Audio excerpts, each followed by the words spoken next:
What's up guys, I'm Andy from 1A Auto. In this video, I'm going to show you how to remove and reinstall the mud flaps on this 2010 Toyota Rav4. If you need parts for your vehicle, click the link in the description and head over to 1aauto.com. I'm just going to take a Phillips head screwdriver, remove this screw right here.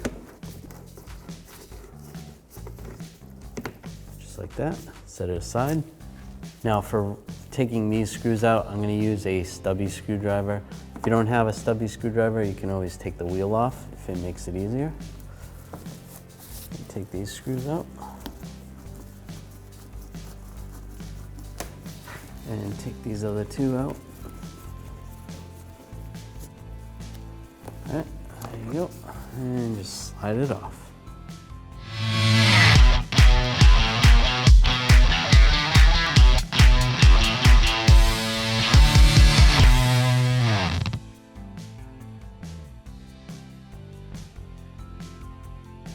Just gonna take a little all-purpose cleaner, just clean this up.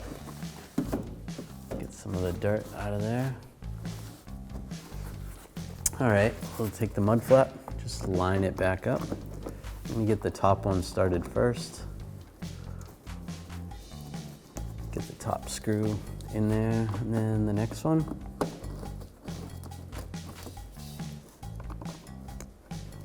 And the bottom one.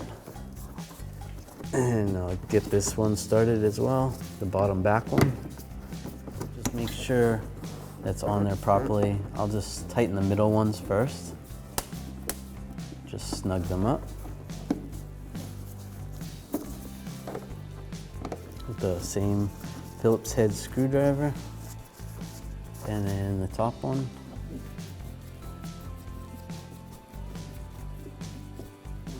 And then the lower bottom one on the back.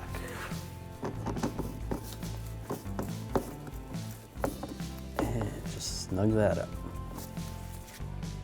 Thanks for watching. Visit 1aauto.com for quality auto parts shipped to your door, the place for DIY auto repair. And if you enjoyed this video, please click the subscribe button.